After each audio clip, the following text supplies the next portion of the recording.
African television. Today, Kwame Osudanso is away on a different assignment, and so today I'm sitting in for my brother as we await the guest to sit for the discussion to start. Let's look at some few issues, and one of the issues that are bothering, Ghanaians is about Dumso. Dumso has a lot of names, a lot of names. One is, intermittent power cut.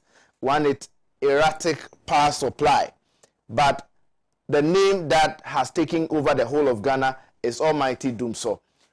We have witnessed Dumso under ex-President Jerry John Rawlings, may his soul rest in perfect peace. We've also witnessed it under former President John Ejekum Kufuor, also under former President John Evans Atta Mills. We had Dumso, in fact, under President John Dramani Mahama, the ex-president. We also witnessed Dumso. We thought that under this government, Dumso would be a thing of the past. Unfortunately, we are still witnessing Dumso. What we are going to be doing this morning is that we open the phone lines, and as I speak, the phone lines have been open, or the phone line has been open. You can call us and tell us your location and the Dumso situation in your area. Tell us how these intermittent power cuts are, affecting your businesses and all of that. You all know that one of the issues that the New Patriotic Party campaigned heavily on in winning the 2016 election is about Dumso. In fact, they talked about Dumso, yes, and it was true, because it is true, because at the time we were in Dumso for a little over 2.5 or 3 years. Of course, we experienced it. A lot of businesses were collapsing at the time and all of that. So people thought that the New Patriotic Party has the solution for Dumso in the country. Unfortunately, when they took over the reins of power, we are still witnessing Dumso. Dumso, is it a national crisis? Is it that politicians are capitalizing on this situation to win political power? Because it looks as if they have just a little to do about this, menacing problem in the country. If we witnessed it under all the ex-presidents, in the Fourth Republic, and then we are still battling Dumso, then it tells you that it go beyond what just a political party in power can solve. We need probably a consensus. As a nation, we need to go beyond our political affiliations and our political, interest to come together and make sure that we find solutions to this issue. Of course, I have a caller online. Your name and where you're calling from? Your name and where are you calling us from? Mipacho, Dumso situation or area more on to say. Maybe sir, Kitampo North. Dumso no to say or Dumso yeah, work more than the whole country. Yes, they work. You mean the president no Yamaye. Here you mean your better idea. You are that man is too much. And I'm not going to analyze nothing. It's doing cover. If you have not president, you only do down and desire your business, run it down. And then we look at the Mikoto, the two questions, usually I know that it is true. So what are the things you need one that never be cut. And you have no president, one person, my that you don't know. Okay, may that say. Sir, also our friend. This person called us from Kitampo North, and he is also complaining about the situation. As I was saying earlier, the situation is one that we need to go beyond our political interest to see if we can get solution to this problem as a people. And if we are, having a divided front, I belong to MPP, I belong to NDC, I belong to CPP, I belong to PNC, and that a certain political party will think that they can solve this situation. I don't think that this menacing problem collapsing businesses and all of that can be solved. Good evening. Sorry, good morning. Your name and where you're calling us from? I'm calling from Wenchi, Bono region. All right. So tell us, what's the Dumso situation in Wenchi? Dumso situation, my brother, Appiah. Yes, and that's we were in Dumso. Yes, and that we were in Dumso. Yes, the night. From about 8 o'clock to midnight, around midnight before the light came back. It's very unfortunate. My friend was that my friend is operating Vesta. He was obliged to close and go home because the situation, the way darkness is, you can't stay there waiting. With all those arm robbing cases, you can't stay in that darkness, don't take it, somebody come and rob you. So they just close and go. That's our situation. It's very unfortunate. No one is helping. Government, it seems, I don't know, whether he has forgotten what he's doing. You know, we're blaming people for doing so. When it is their turn, they don't want to talk of doing so. Thank you. All right, thank you so much for speaking to us. He called us from Wenchi. All right, okay. Thank you so much for speaking to us and telling us the situation of Dumso in the Wenchi area. You know, this is quite problematic, especially when businesses would be at the suffering end, and Ghanaians at the end of the day would have to suffer the brunt of, you know, what politicians are doing. Good morning. Your name and where you're calling us from? Good morning. My name is Joshua. I'm calling from Carrier. In Carrier. All right. So tell us, what's the Dumso situation in Carrier? This time around, it's not even Dumso. We call it Fui. Say it again. We call it Fui. Nana Fui. Oh wow. Okay, tell us. I mean, how different is the Fui from Dumso? Hello. How different is the Fui from Dumso? The Fui life is no more Dumso because the Dumso we used to know is that they will tell you from this time to this time we are taking off the lights and you prepare. But what happens right now is that it has been taken out all of a sudden. So in this case, let's talk about people, hospitals, and very important areas, key areas where human lives are involved. If they are not prepared, I can assure you that within this period or within the past period, what has just happened, no lives are being lost. And if you want to know that, you can go into investigations. Okay. And if those hospitals or those very key places are very fair to you, you can make your analysis and gather information about the number of lives that are being lost. So what we are seeing is not good enough. We are in a country, at least something should be said to us. We are taking off the light because of this thing, but we don't see that. You understand? So in Ghana, you look at it now, we are living in the autocratic dispensation. No one can say anything. Even you seated in your station, you are watchful of whatever you say.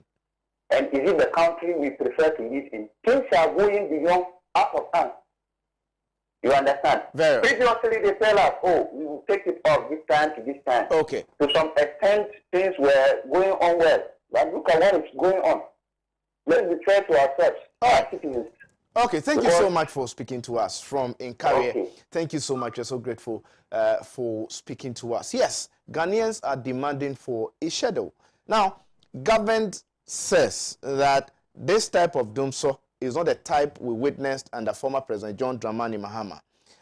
I have been asking this question. Do we have types of Dumso?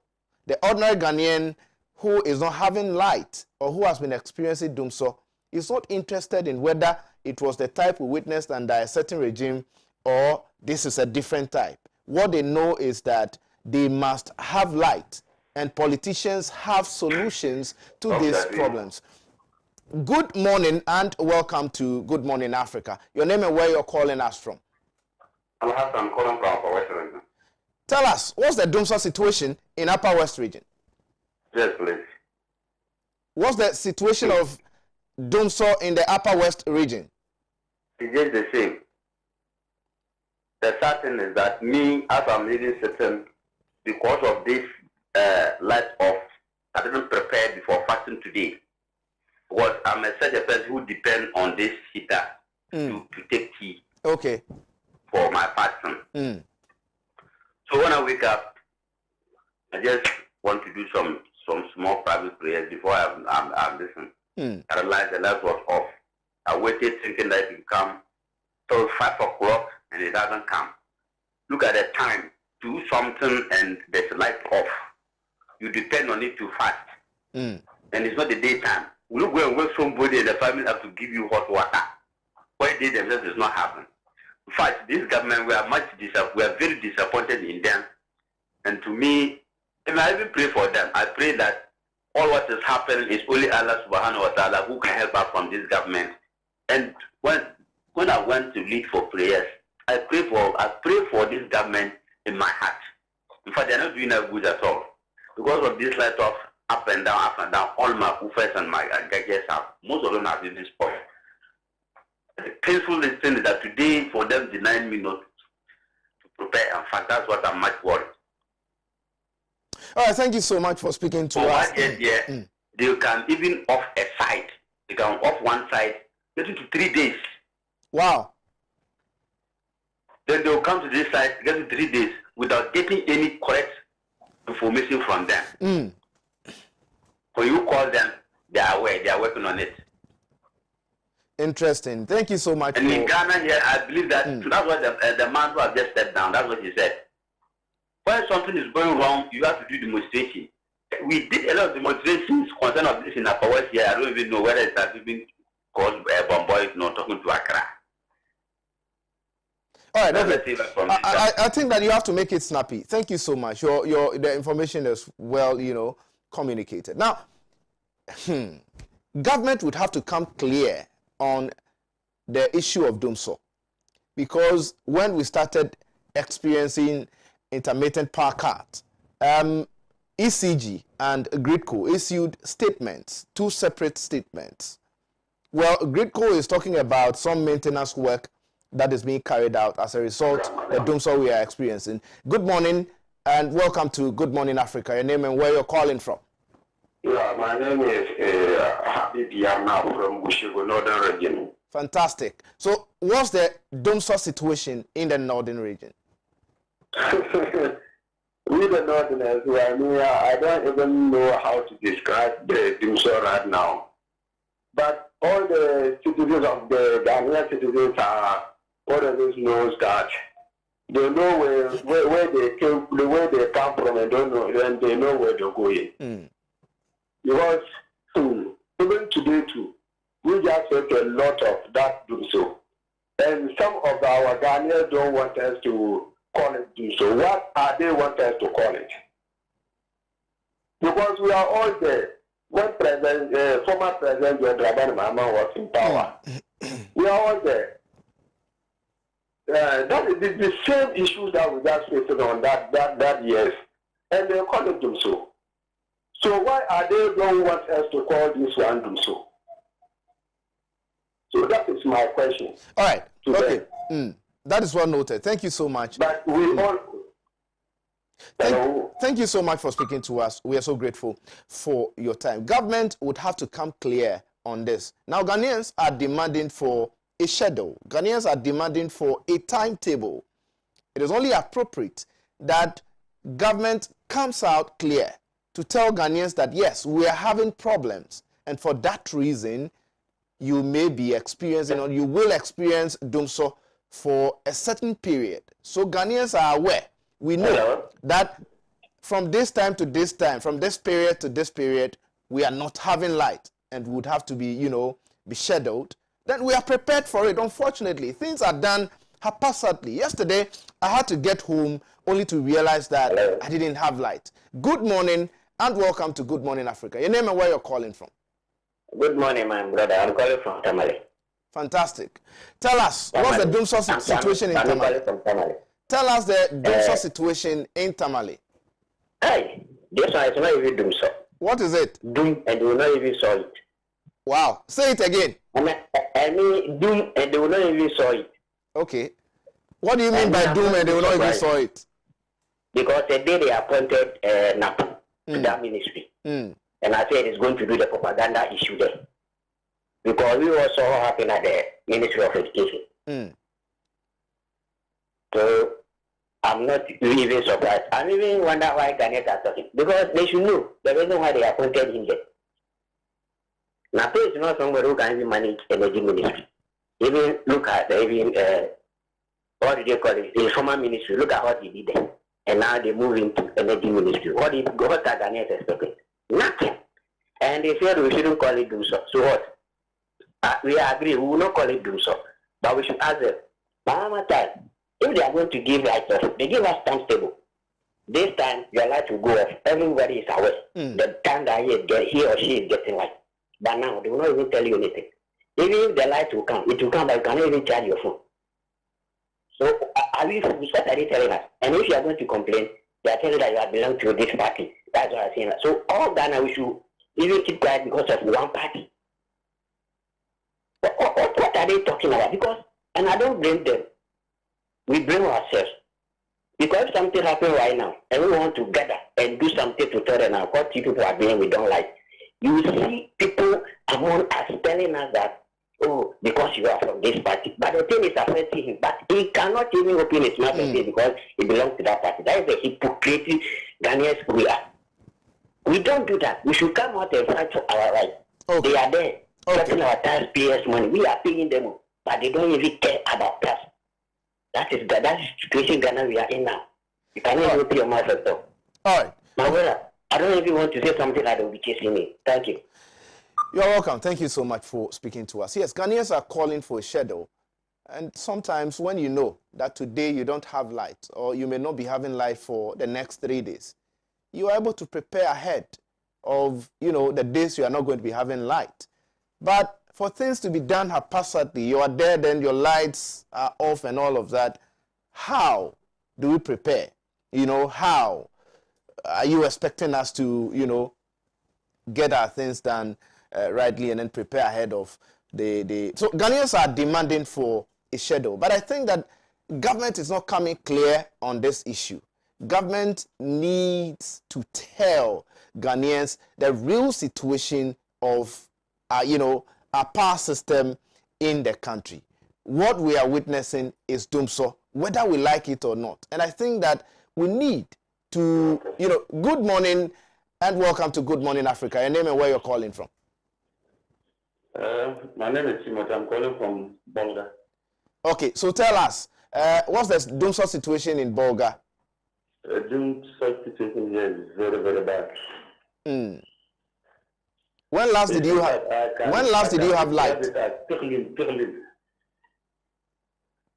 It's serious. Okay. It goes off and on about 3 times, 4 times, 5 times. Sometimes it can even come up to 15 times a day. 15 times? Yes. You don't mean it? Hello? You don't mean it? I can't hear you clear. Is that 15 times a day? And I'm saying that you don't mean it. Yeah, sometimes 15 times a day. Wow. 15 times. All right. Okay. Thank you so much. Call us. I believe that you might, in one way or the other, been suffering from this intermittent power cuts we are experiencing. Government has not come out, so clear on the issue. What the minister said was that the kind of doomsday we are experiencing, or the type of doomsday we are experiencing now, is different from what we experienced under former President John Dramani Mahama. But I can tell you on authority that ECG and Gridco have, released different statements, with regards to the intermittent power cuts we are experiencing now. They are attributing it to... good morning and welcome to Good Morning Africa. Your name and where you're calling from. Your name and where you're calling from. My name is Mohammed. I'm calling from Tamale. Mohammed, tell us, what's the doomsday situation in Tamale? Oh, doomsday situation in Tamale is very, very bad. Seriously. It's no more doomsday. It's doom. Because you have a light, 15 minutes, it goes off, 1 hour, it goes off, 30 minutes, it goes off. So, I switch off my gadgets because I don't know what will happen. happen to my gadget. So I switch on my gadget and I'm staying like that. So this government is not being truthful about this power crisis. In the former government, they said the Duso problem was not a generation. Yes. Due to it was due to mismanagement. Now that you are in the courts, you prove that you can solve the Duso problem. You can do whatever you do so that we will not have power outages in Ghana. But look at what is happening now. So government must come clear, as we are saying. Government must come clear because Greco and ECG is telling us different stories. So you don't understand. They must come clear. If you cannot do that, you have to tell the truth. This is what is happening, so that we know. But don't take us as fools. We're not fools. We're not fools for a long time. Since you came to power, you have not had any otherwise to the power system. So government is very painful. It's painful. We are like animals. Why? So the government must come clear. If you cannot do it, just tell us straightforward that we can't do it. And the minister, the energy minister they appointed, I don't think he can do anything. He's clear about the energy sector. Thank you so much. You're welcome. Thank you so much for calling us from Tamale. And that's the situation in Tamale, actually. They are describing it as doom, doom, doom, doom, doom. The soil is not even there anymore. Wow.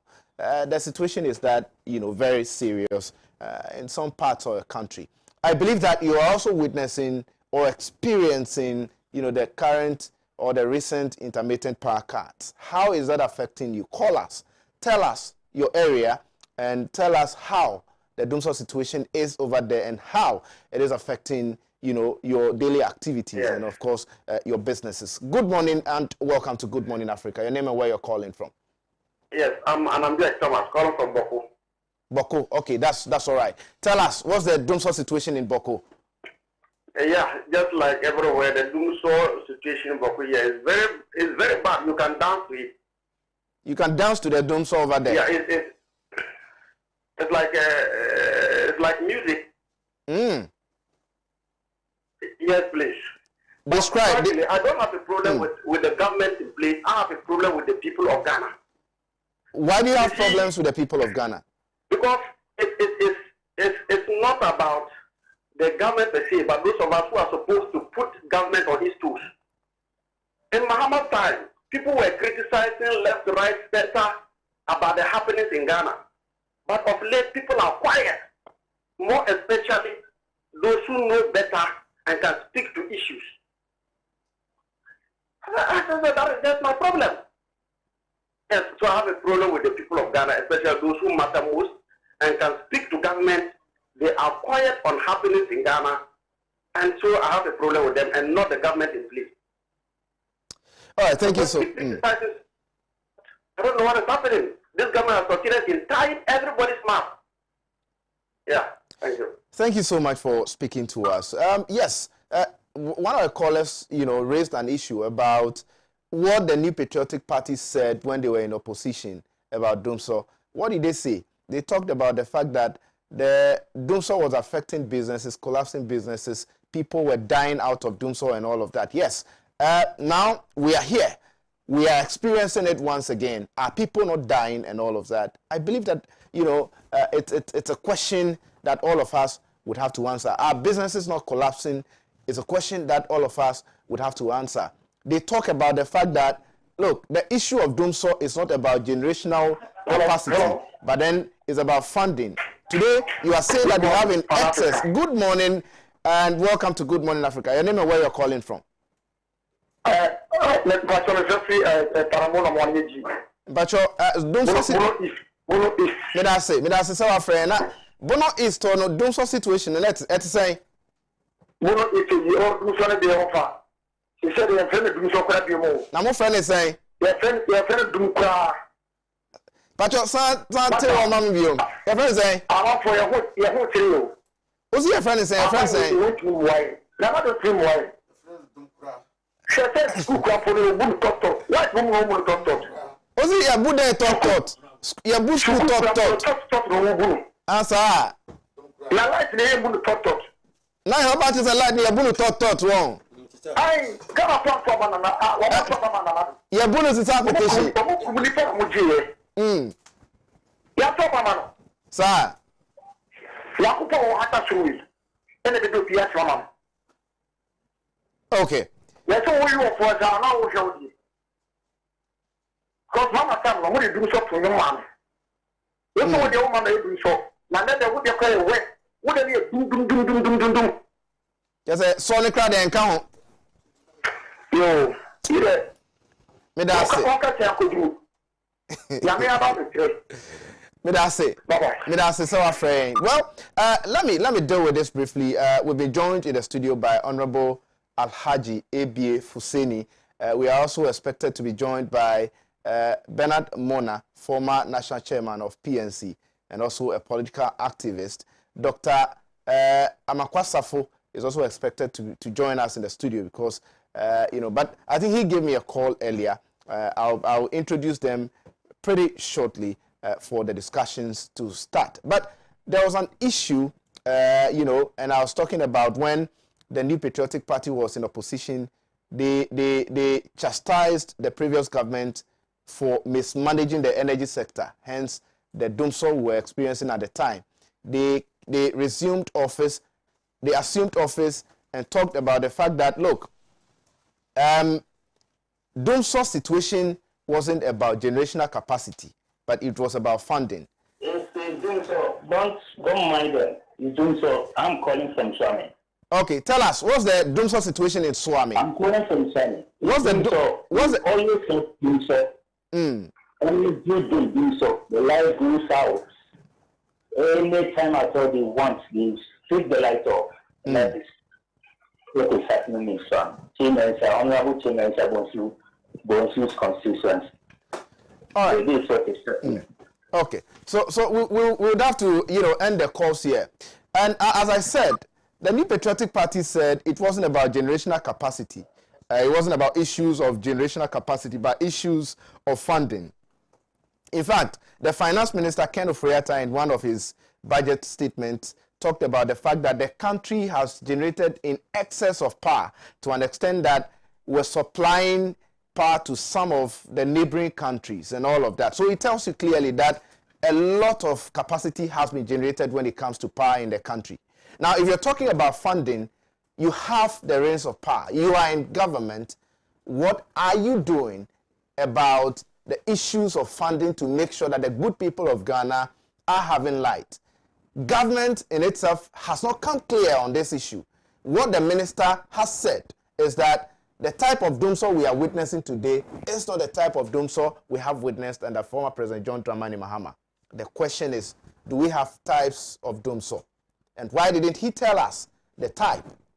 The former President John Dramani Mahama's type, and then the type we are witnessing now. The truth is, Ghanaians are not having light, and their interest is to have light. You said you have solutions to the problem.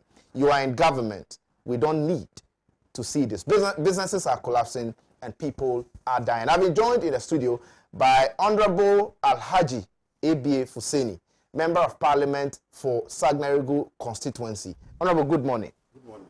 Justice. How is everything? Oh, by the grace of Allah Almighty. You were in the constituency, last week. Yes. How's the constituency? Inshallah, it's fine. That was fine. It's just like the normal thing Ghanaians go through today. The hardship is getting more and more excruciating, and life is not easy for many citizens. And justice, I can tell you that the poverty levels are increasing and the deprivation is getting worse by the day.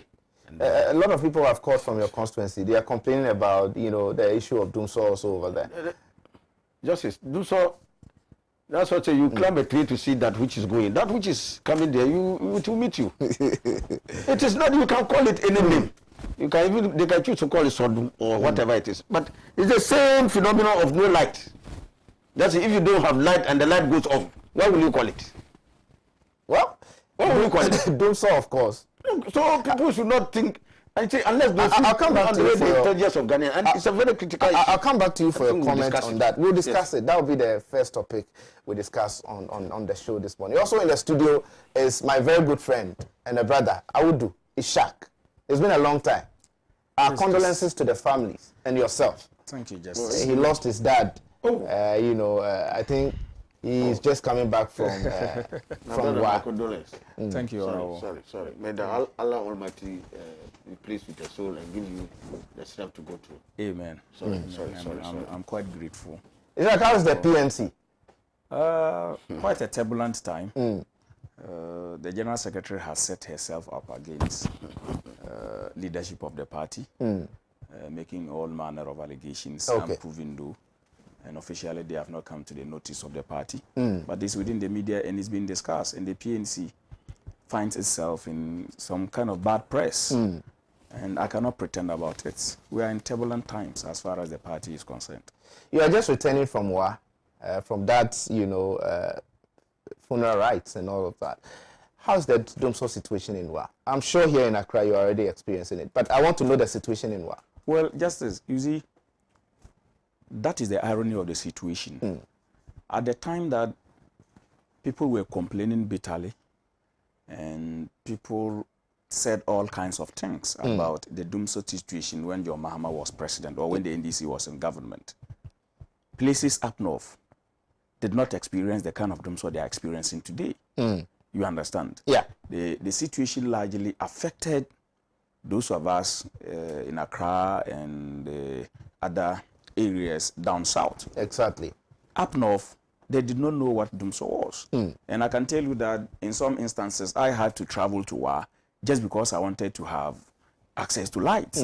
Because if I had nothing doing in Accra, I just board a bus and I go to Wa, go and spend some 1 or 2 days and live a normal life and come back. But today, that even the north is part of this excruciating power outage. People are telling us that we are not experiencing Domso.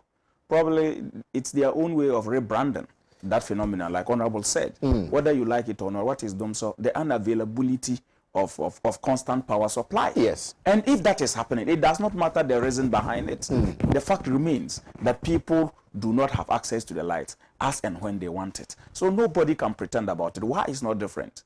Why is not different? And like you said, I was away in Wa for more than 1 month. Yeah. I went to Wa on the 8th of March because my dad was sick and I went. Unfortunately, he passed on. I had to stay back for the funeral. So I spent more than 1 month in Wa. I only came back this Sunday. And so I can tell you that the situation in Wa is not different from any other part of the country. Okay. Today, what we are experiencing affects every other part of the country. And not just those places that people used to think that we were the people who consumed much of our power and all of that. It does not matter where you find yourself. Even in the remotest of villages, Domso visits them. And so nobody can say anything that can take away the fact that people are feeling the heat under the current power unreliability. All right, thank you so much, Shaq. Now we are coming to the issue, the Domso issue proper. But let me introduce our viewers to the topics of discussion this morning on the show. On the African story, it says Africa CDC can't predict when second COVID-19 shots will arrive. That story was captured in Daily Graphic. Who succeeds Nanado? Researchers in town to know who is who. The Inquisitor captured that story. COVID-19, CDA report says 12.4 billion Ghana cedis allocated to fight pandemic unaccounted for. The Inside newspaper. Well, Wanamani Day. You go can't take them. COVID-19, CDA report says 12.4 billion allocated to fight the pandemic unaccounted for. The Inside newspaper. Nana picks 18 deputy ministers. Daily Guide newspaper captured that one. Galamseyers on the rampage, and then we'll also be looking at the almighty Domso. Almighty Domso. We all know the things people have said, some time past with regards to businesses that were collapsing, people who were dying, in our hospitals and all of that. Today we are having Domso. Are people still dying? Are businesses still collapsing? Why are we not coming clear? Let me start with Honorable Alhaji Appiah Fuseni. Honorable, your take on the current intermittent power cuts, popularly known as doomsaw. The minister says this type of doomsaw is not the type we witnessed under former President John Dramani Mahama. First of all, just let me say good morning to your good self. Good morning to the original people of the Sanaro constituency, for whom I'm eternally grateful all the time, and to the viewers out there of Pan Africa TV, the station of the moment. Justice, any dispassionate analyst will tell you that the issue of doomsaw predates not even just President Mahama, even President Kufuor, and goes way back to the time when we migrated from diesel machines to the national grid, and then the demands for energy outstrip the supply. So anytime you have demand outstripping supply, and you don't have the capacity to generate more, transmit more, and distribute more, justice, you will have them so. I'm sure you get my analysis. Very well. What I'm trying to say is that do so is simply the unavailability of power to meet the needs of the people. Finish. You can assign whatever reason under the sun is immaterial, it's moot. The power is not there. The people want power, they can't get it. So as a result of that, you are forced to take power from some people for some period, give it to some others, and when they have also had it for time, you take it from them and give it to others. So it's a robbing Peter to pay Paul scenario that you are doing. You are shuffling like you are shuffling cards. You take some from here, give to some here, some there. Then after they've had it some time, you take it away from them and give it to others. Because you don't have the full complement of the power that the people need. But according to Grateful and ECG, I mean, maintenance work is what is being carried out, and that's the more reason why we are experiencing intermittent power. Justice, why do you have excess power? If you say you have excess power and you are doing maintenance, should that result in any supply problems? Probably. That is where you bring your excess capacity. If you are a planner, you know that you plan for maintenance, isn't it? Or it's accidental maintenance. Well, they will be in the best position to explain. They had it as part of their plans to do maintenance. Just as any institution worth its salt, we have a plan for maintenance, especially institutions like Gridco and Netco and or VRA, all of them, they have maintenance schedules. It's part of the plan. And so when you plan to do maintenance, and that is why you have excess capacity. Just as I can tell you. You remember once upon a time, we had to even take people to Akosobo Dam to go and pray to get the dam to go out for us to get it. You remember? I remember. Because of the shortage, we did not have excess capacity. That was under former President. Exactly. Yes. So you just tells you where we have traveled. Under President Rawlings, 83 and others, we had similar problems with power problems. Yeah. So that's what I'm saying, that it predates. And if you want to do a very objective analysis, it predates regimes and goes back, way back, until President Mahama decided to take the bull by the horns. That it is an issue of under capacity. The generation was lower, the generation capacity was lower than the demand for energy that we needed as a country. So President Mahama first took a policy decision, first and foremost, to segregate the energy sector into a petroleum and a power sector, so that you could tackle the power sector head on. Justice. This is the vision of a leader. That when you are confronted with a challenge, you take the bull by the horns. Okay. You don't pass the buck. Governments are elected not to complain or blame other people. Governments are elected to solve problems. So if you are elected after 5 years and you are still going back to your predecessor to ask him that the problems you are having today comes from your predecessor, you are a hopelessly uninspiring leader. You are running a hopelessly uninspiring government. The taxpayers must put their hands on their heads and will that their monies have gone down the drain. 5 years, they have given you power, and you are going back to your predecessor to ask questions that they gave to you 4 years ago to solve. You have not solved it.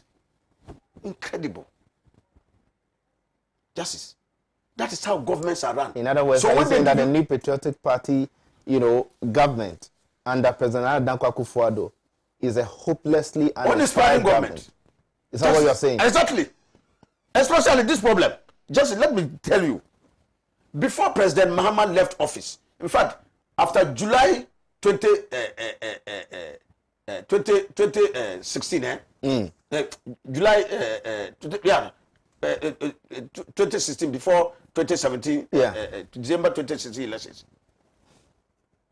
the President Mahama's administration, under the power sector, when he appointed Dr. Kwabena Donkor first as Minister of Power to deal with the power issue, by that time, after July, justice, the issue of Dumso had been a thing of the past. But the NPP says you did not solve Dumso. They themselves, even a lot of tapes have gone viral. When even Dr. Bawumia said, why should we praise President Mahama for solving the Dumso problem? That is the work of government. So if he didn't solve the problem, what are you praising him for? Why are you saying he should not even be praised? Let's assume without admitting that he should not be praised for solving a problem because he's government. Is it not an admission that the problem has been sorted out? By Dr. Bawumia himself. Okay? And it is on record. Why?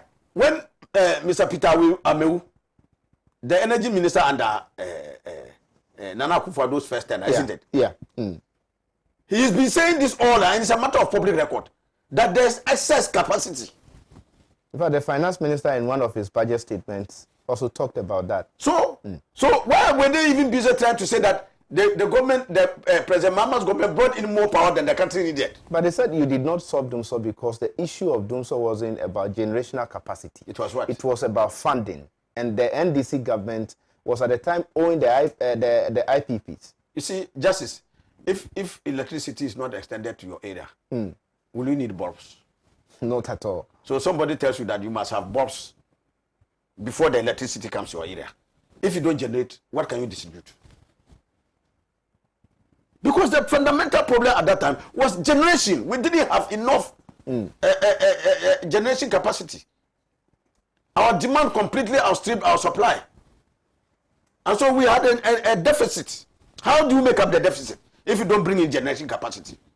So your first point of call is to deal with the generation problem. And then look at investment again in the transmission sector, where you are now bringing in GRICO and others and looking at their transmission lines, which even under NDC, under the NDC government, GRICO made profit. Go and look at it. GRICO, ECG, NERCO, all of them, they made profit. Go and find out in 2017. Just some time ago, I've not brought the figures here. We read the debt level from 2017. Consistently, they made losses. NERCO made losses, GRICO made losses, VRA made losses, all of them losses throughout under Nana Akufo-Addo's government. Okay? Today, they owe the IPPs billions of dollars. But government says they have, paid some of or they have offset some of the debts they are owing the IPPs. You have offset some debts, and then debts are left. Have negotiated. You are offsetting debts and piling more debts. Okay?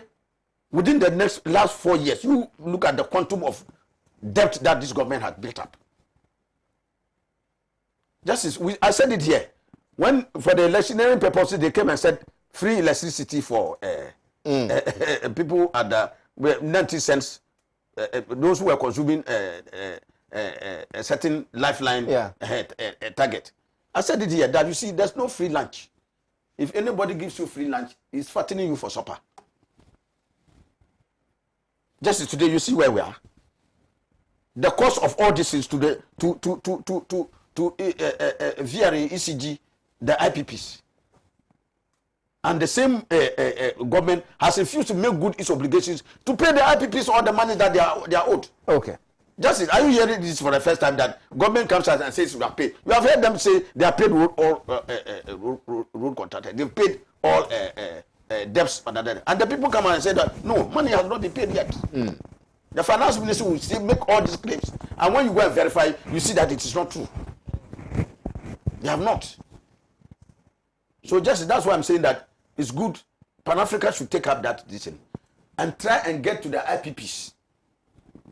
Talk to them, grant them live interviews, an aid for Ghanaians to know the true story. And if they speak to you about the level of indebtedness government has to them, you bow down your head and cry. So justice, that is a generation issue. Then you come to other problems of the system, the transmission of the power after it has been generated by GRIDCO. That you need sustained investment in the transmission system, so that we don't have this tripping and breakdowns, because they are old, obsolete transmission lines that need to imbibe modern technology and make power transmission more efficient. Because even under the transmission, the older methods result in power losses, substantial losses. When you are transmitting power, there will definitely be some loss. But the losses using modern tools and gadgets justice is more efficient. So the loss of power will be substantially lower than we have with the old system.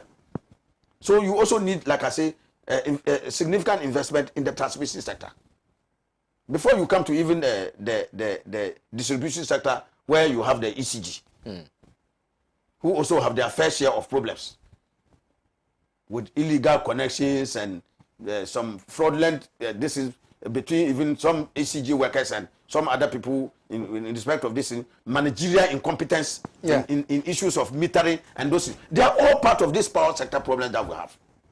So justice, take it or leave it. The issue today about doing so is undisputed. Oh, the NDC, and the anger people Ghanaians are expressing is because they saw it under President Mama, that before President Mama left office, there was no do so. There was light everywhere. Oh, but nobody complained of light. The NDC and then the MPP have been on, different pages when it comes to the issues bedeviling the power sector. Yes. Whilst during former President John Dramani Mahama's time, you were of the view that it was about generational problem. The MPP also, thought that it wasn't about generational problem, but it was about funding. So if you had generated in excess, to an extent that we are giving power to other countries, to the NDC, that should have solved the problem. Why are we still in Domso? So justice, that is exactly why the question must go to the MPP. That if it was first fundamentally a problem of generation, and your predecessor has sorted out the generation, is government not a continuum? Justice, is government not a continuum? So if your predecessor comes and has taken one of the biggest obstacles from the power sector, that is generation capacity, it has been sorted out. As the next government inheriting that advantage, why don't you build on the advantage and also ensure that even in the areas of transmission and others, you also invest money, so that eventually we will deal with the power sector holistically and deal with the problems. So if you solve the generation problem, you solve the transmission problem, then you solve the distribution problem, we are home and dry. Is that not how government should work? So if under your predecessor, generation issues had been sorted out, you come and then the next thing, you go back to where your predecessor had. Have you gone or have you come as a nation? So what is the import of our excess capacity? Which government itself admitted that we have excess capacity? So if it is financial, is it not an indictment on the government's inability to raise finances to be able to ensure that the power sector runs efficiently?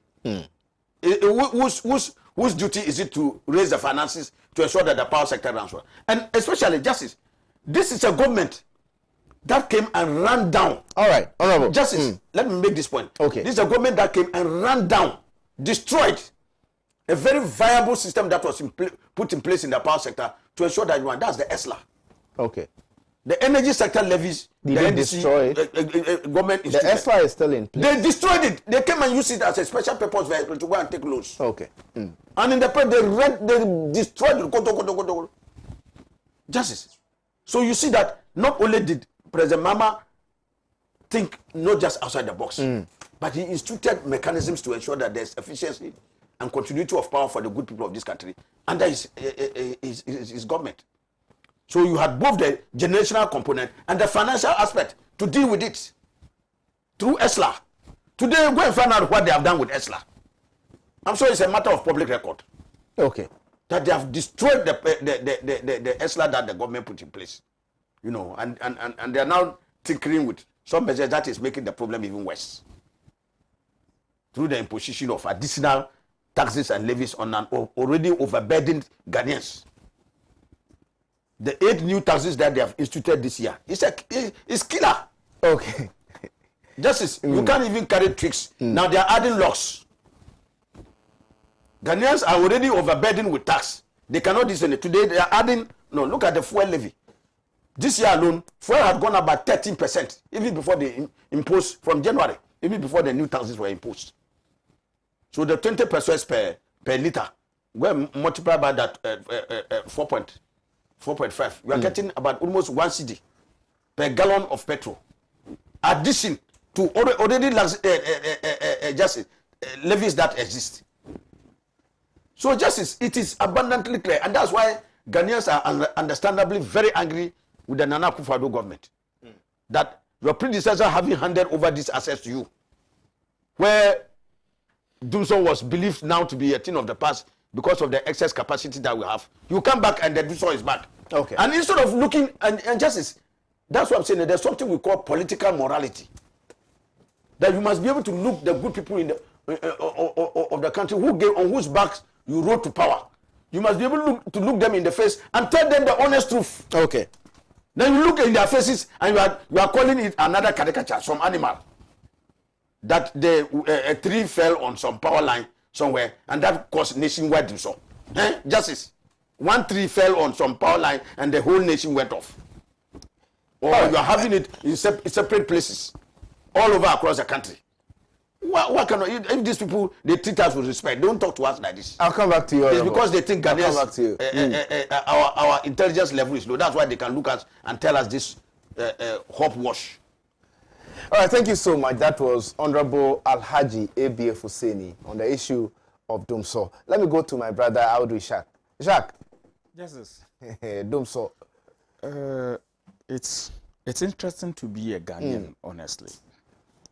That people all of a sudden can, as it were, shift the goalpost to suit whatever considerations or whatever interests that they want to have. And like we said in our opening remarks, it does not lie within the mouth of anybody to determine for the ordinary Ghanaian person whether we are in Dumso or not. The fact is that it is the people of Ghana who are at the receiving end of this unfortunate trend, and they can better assess the situation and conclude on what it is. Now, when you're talking about this Dumso situation, Justice, it's just the fact that we are unable to meet the demand, meaning demand outstrips supply, and so we have to find a way of us that we're sharing the little that is available to the so many other consumers of the commodity here, which is the power that we need. And if you were to do an assessment of the current situation and just oppose it with what happened when the NPP were on the other side of the political divide, which was in opposition, then you get to understand that they probably have been caught pants down, because the kinds of things that the NPP said when they wanted the good people of Ghana to give them the opportunity to govern this country, and the situation that they have put Ghanaians into today, I think that it is more than embarrassing. And if you're talking about the Dumso situation, Justice, it's either a matter of generational capacity or a matter of financial incapacity. And or better still, it could be a combination of both. Okay. Remember that people continuously make reference to that statement by His Excellency, the Vice President, that Muhammad needs no special praises for fixing Dumso, because that is why he was elected. He was elected to come and fix problems. And so if there was a problem with Dumso and he fixes it, he does not need any special praises. What could have called for this particular emphatic statement by His Excellency, the Vice President? It meant that John Mahama had done something that people were praising him for, and you thought that it was not appropriate for him to be praised because that was his responsibility. Today, whose responsibility is it to ensure that we have constant supply of power? It is the responsibility of the one who is president. And fortunately or unfortunately, you are his vice. And so His Excellency, the Vice President, equally finds himself in this particular mess that we're talking about.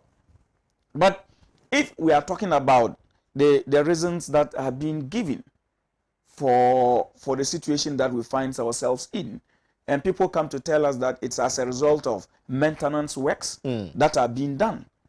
Maintenance is not an emergency. Maintenance is something that you plan for. You understand? So it's even when you are about to engage in maintenance that you would have to come and let the people understand that we are about to engage in this particular kind of maintenance. It's going to last this long. This is where it is going to take place and all of that. You give it the details. That is where we need a timetable. And the fact that you refuse to give us that timetable cannot support the assertion that once there is no timetable for the power outages, we are not in DOMSO.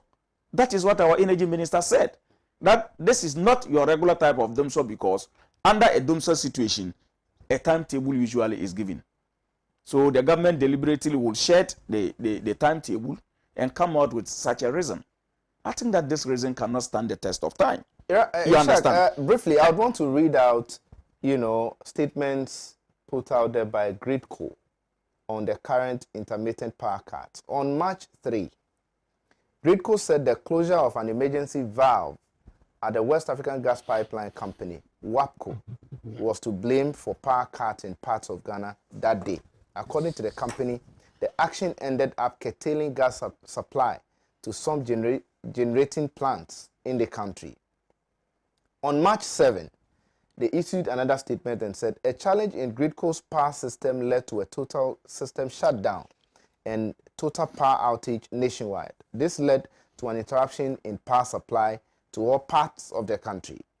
On March 8, they also issued another statement and said the total power system shutdown that was experienced that day was due to a technical fault on one of the major transmission lines between Prestea and Obuasi. According to Gridco, in line with challenges, the Ghana Highway Authority announced that section of the N1, N2, and N4 highways will experience some minimum to maximum disruptions to traffic flow to enable Gridco to undertake the stringing of transmission line conductors across N1, N2, and N4. On March 16, another statement was issued and said the day before, that was March 15, there was a power cut in part of the national capital, Accra. ECG, however, blamed, and this one is from ECG. ECG, however, blamed the outage on a technical challenge from Gridco. In a communique, ECG explained that the outage being experienced in parts of Accra and other ECG operational areas is due to a technical challenge from Gridco. March 17, it says power supply to part of the Volta region was interrupted for 5 days due to Gridco extensive maintenance work in the area. Parts of Hohwe, parts of Hu, Sogakope, Akachi, Pando, and Chito were among the affected areas.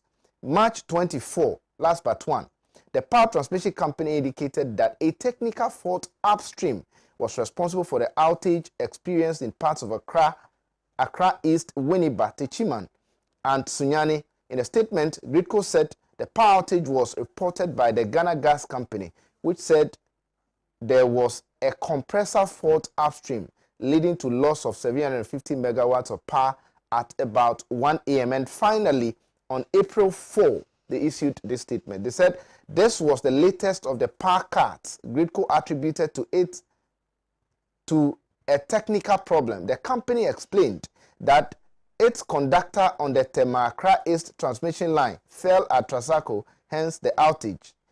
The analysts believe that if the trend continues, industry and businesses will be adversely affected as companies would have to spend huge sums of money to power their power plants. Now, they have given explanations on several counts as to why we are experiencing the intermittent power cuts. Are these explanations not enough for us to know that this is not a generational issue or funding issue, but a pure technical problem that needs to be solved? Yes. Thank you for the thesis that you have just read out. Very well. But let me be quick to disappoint you. Okay. By indicating quite strongly that my position on this matter cannot be changed by the plethora of reasons that you have read out. Okay. Coming from either ECG, Gridco, or government. See, you think that the reasons are not cogent enough? Of course, during the time that some other people were being hung for being the reason for which we found ourselves in a Dumso situation, there were a number of reasons responsible for that. It's because there's a reason. That is why you find yourselves in that situation. So the reasons do not matter. The reality is, what are you doing to ensure that you fix the system? Okay. You understand? And like I was saying, this government, they flayed the NDC government when they were in opposition. They talked about the fact that power agreements were inflated, they were needless, and we did not need to enter into the kind of power agreement that we entered into. And to ensure that they continued to blindfold the good people of Ghana, when they came into government, they took steps to renegotiate most of these power agreements. You understand? Saying that we did not need the kind of agreements that the government entered into, forgetting that you need a backup. Now, all of these things that they are talking about, you hear them making references to Ghana, a West African gas pipeline, and all of that. Our power plants do not necessarily run only on gas. Okay. You know that we have thermal power plants. Yeah. So you should have a plan to switch from gas to thermal, even though the thermal is quite expensive, more than the gas. But under the circumstance, that is what is available, or that is the alternative. What has this government done about it? If the problem has got to do with issues of unavailability of gas from the West African gas pipeline project, what has happened to our thermal plants? Okay. And that is where the issue of financial incapacity comes in. And like I indicated, all the reasons that you have given, somebody else could have decided to have given the same reasons when they also found themselves in that situation. But they stood up to the test of time. They owned up and took steps, proactive steps, to ensure that we solved the problem. And so for me, whether the government owns up or not, like I keep indicating, the good people of Ghana, they are feeling the brunt of this thing we call Dumso. And whether they are rebranding the Dumso with whatever name or ascribing whatever reasons, the people know how it feels when they do not have a constant supply of power. From this studio, if I get home and I switch on my light and it doesn't come, I am not going to pick a phone and call the energy minister or any chief executive anywhere and ask him why I do not have light. The reality has dawned on me that I do not have light. You understand? So will it be with any other person? You understand? And so the reasons that they are giving, the plethora of press statements that are being issued and all of that, how does it amount to attempts to solve the problem that we find ourselves in? It's as simple as that. It's as simple as that. Viewers, you're still watching Good Morning Africa Radio on Pan-African Television. Keep your messages coming in on our WhatsApp so text line. We'll make a time and read all those up for you. It's displayed on the screens. You can as well share our Facebook Live post for other people to also get an opportunity to watch today's edition of the program. Honorable, you want to make a quick, intervention. Okay.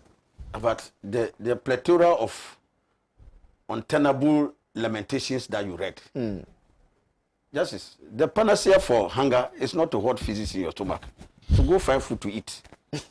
The lamentations are not going to solve that proverb again.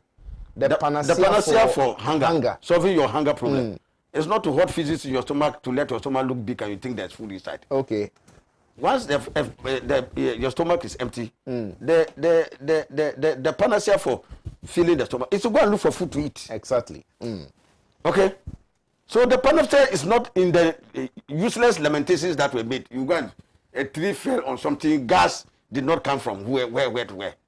The end result is that there was no power for the people. And if you knew that, justice, as part of your maintenance schedule, you were going to shut off this particular plant, or gas was not available. Part of it is what? It's to deal with the thermal. That is why there's a mix of thermal and gas. Okay. So those things are completely untenable reasons why. And justice, let's not forget, this was a government coming into power that accused the Mahama government of bloating entering into agreements that they alleged bloated up the power agreements. You remember? Very well. And Mary, in fact, one of the things they did was that when they came to Nana Akufo-Addo came to power, they sent a delegation to Turkey, Mary, to go and investigate. They did copious investigations. On the contrary, Justice Mary was taken for $530 million. Okay? Nana Akufo-Addo, when he came, before Ajaku, who was the first minister for energy, and that was led to Ajaku's sacking because Ajaku was honest with the facts and said he never misled the president.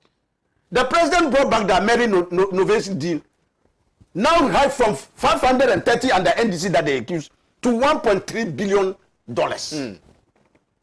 Who are they sacking in the evening and is greeting good night?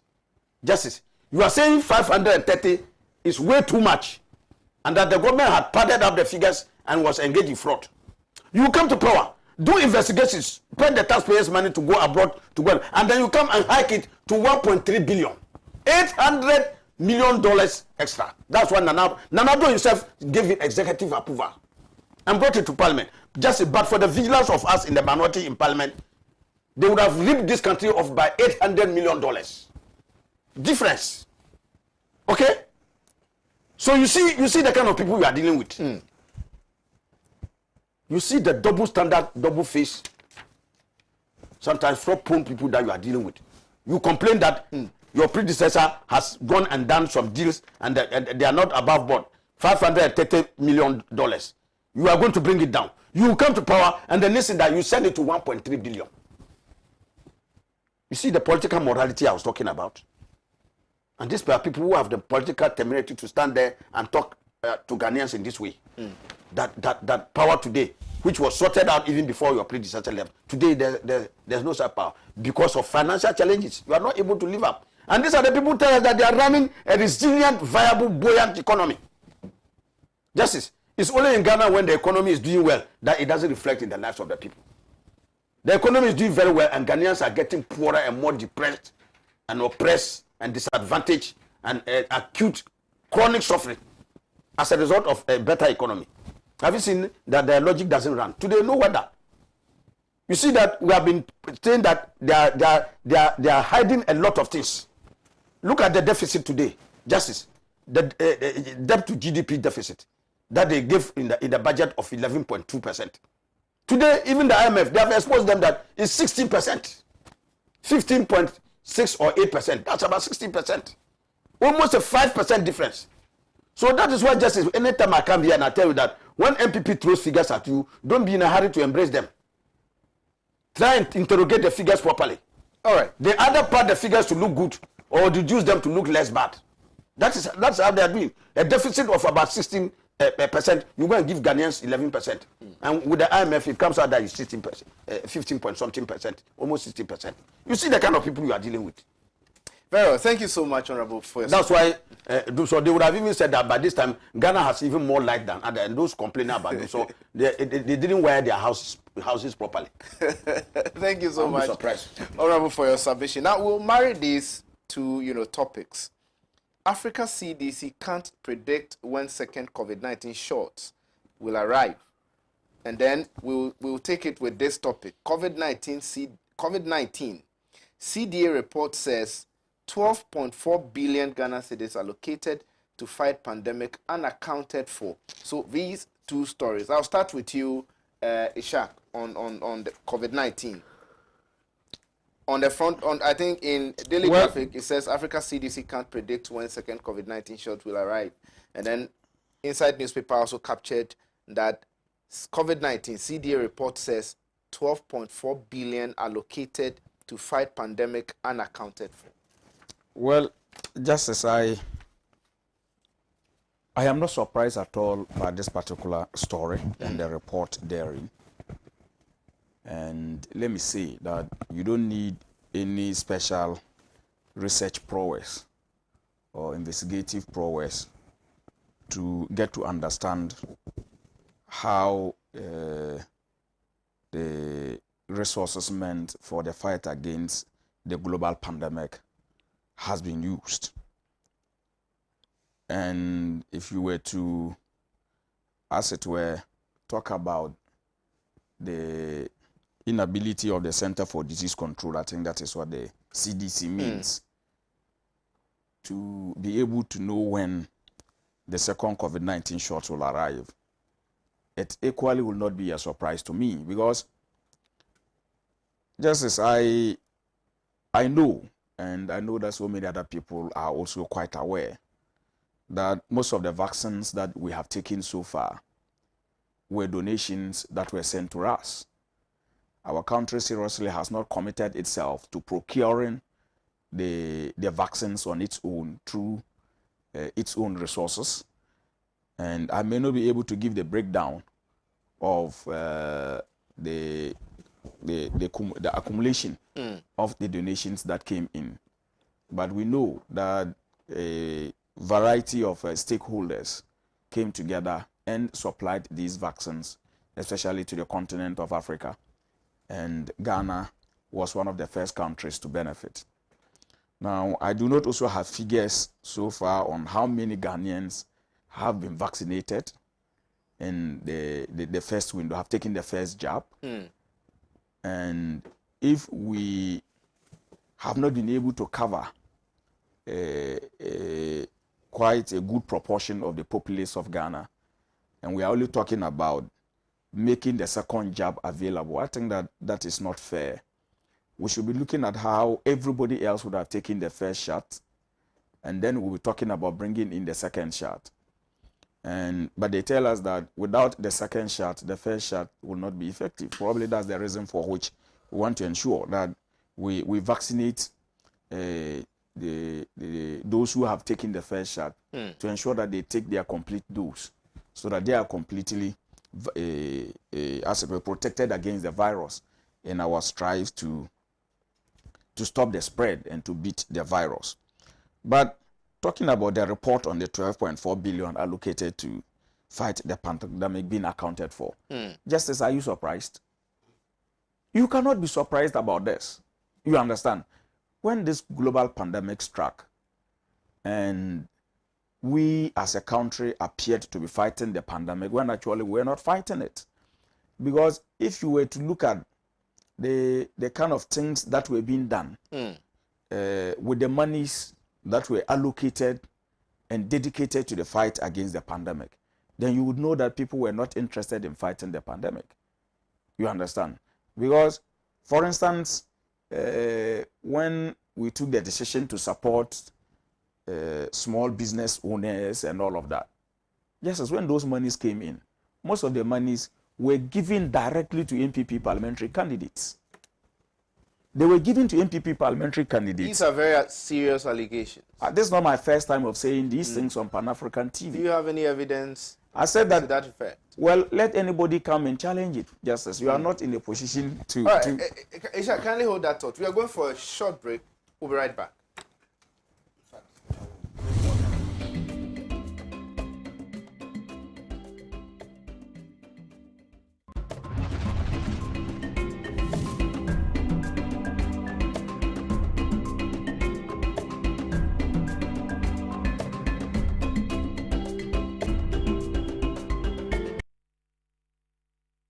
Every day, he has a drink filled with malt. Every day, he has a drink filled with malt and milk. Every day, he has a drink filled with malt, milk, and cocoa. Every day, he needs the nutritious goodness of Milo. Milo, the energy to go further. This advert is FDA approved. Every day, he looks after his brother and chases a bus. Every day he looks after his brother, chases a bus, and learns new things. Every day he looks after his brother, chases a bus, learns new things, and gets back home. Every day he looks after his brother, chases a bus, learns new things, gets back home, and helps his mom. Phew. That's why every day he needs his cup of Milo filled with the nutritious goodness of malt, milk, and cocoa. Milo, the energy to go further. From Nestle. This advert is FDA approved.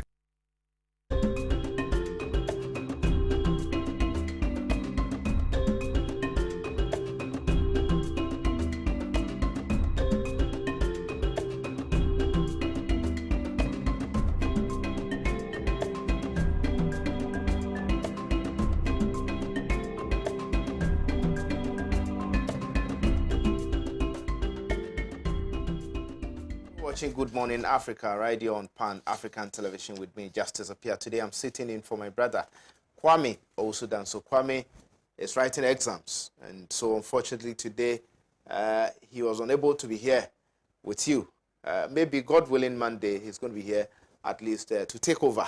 I mean, your regular host, Kwame Osudan, so he'll be here with you on Monday, God willing. But if we've changed our WhatsApp line, and so you can direct your WhatsApp messages to 0544235984, 0544235984, 0544235984. Send in your messages. We'll make a time and read all those out for you. Those of you watching us on Facebook too, you can as well leave your suggestions, questions, and whatnot over there. You can share the Facebook Live post for other people to also watch today's edition of the program. Now, Ishak, you were making a very good submission. Yes. So, like I was saying, we failed the fight against the pandemic of COVID-19 because we overly politicized it. Okay.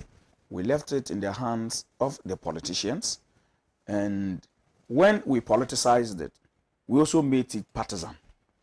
Partisan to the extent that resources from the state which were meant to go into the fight against the pandemic were being put under the direct control of MPP executives and MPP, especially their parliamentary candidates, going into the elections.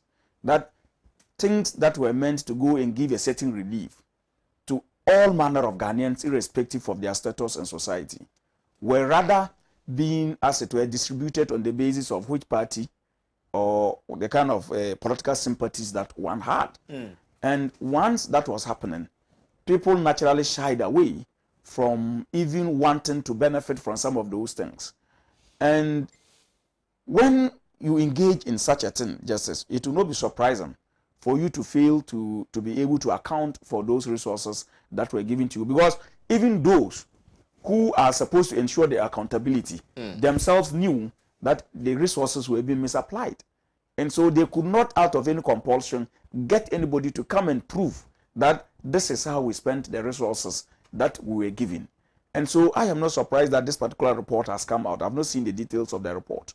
But as a Ghanaian and as a political actor myself, and somebody who had an eye on how we were treating the fight against the pandemic, clearly, if I were also to do or present a report on the fight against the pandemic, clearly my report will reflect that the resources were misapplied, and to the extent that we may not be able, once misapplication comes in, Justice, naturally, it also comes along with your inability to account for the resources that you were given, because you use it for purposes other than the purpose for which the resources were given to you. And they were using these things in prosecuting the campaign towards the 2020 elections. You understand? And when these things happen, like I keep indicating, you were dissipating the resources, not for the purposes for which they were given to you, but because of a certain political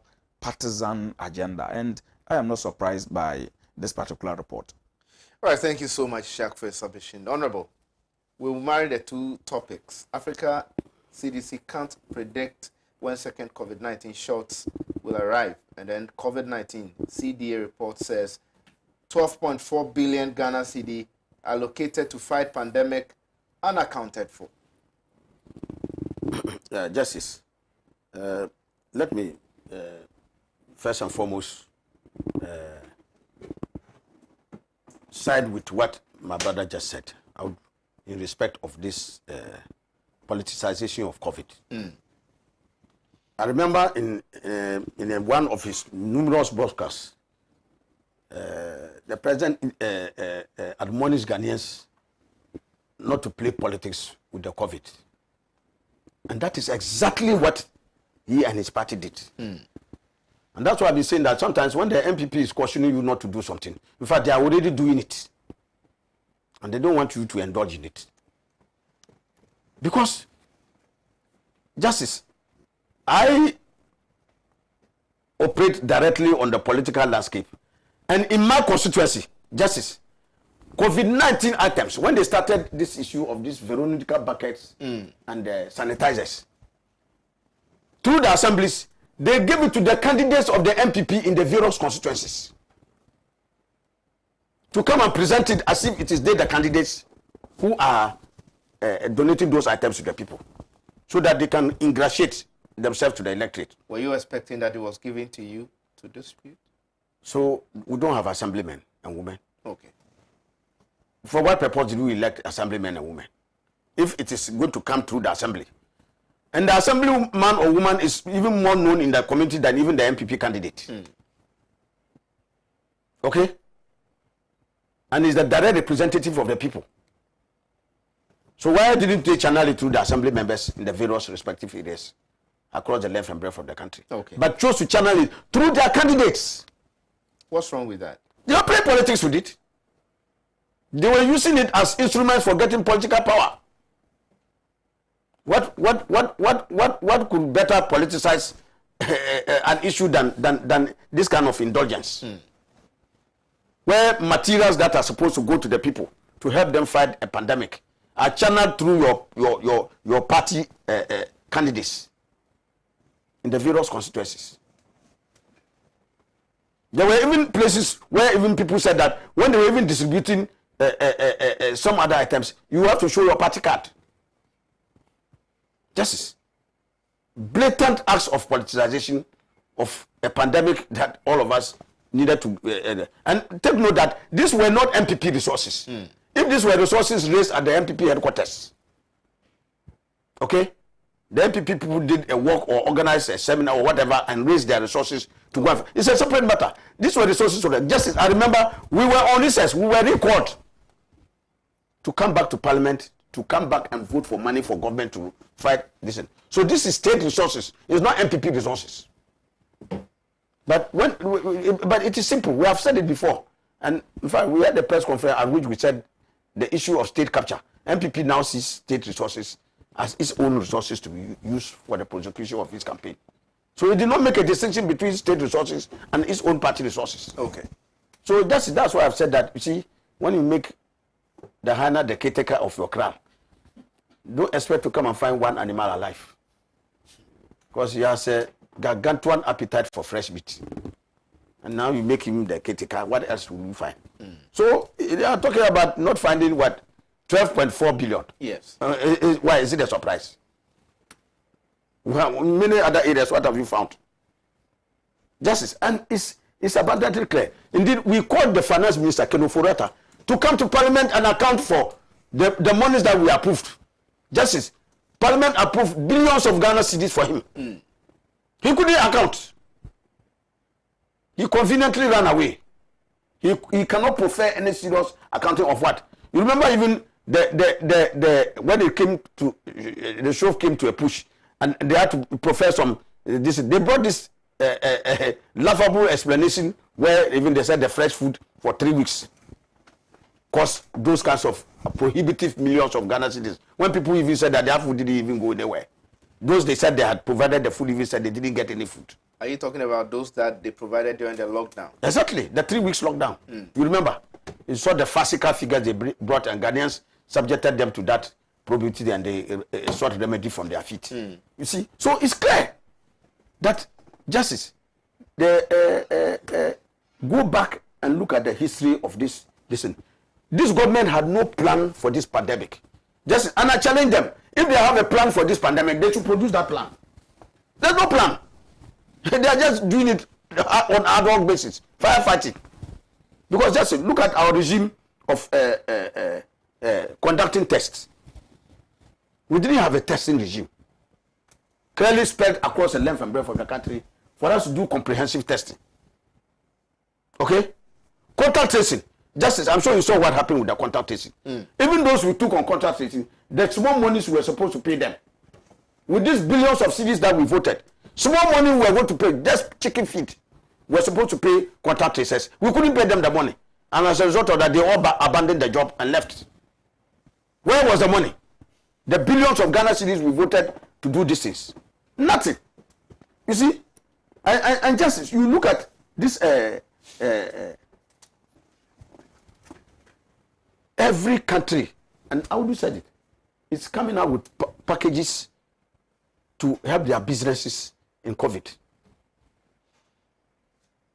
The closest we came to was to find some palliative for MPP functionaries.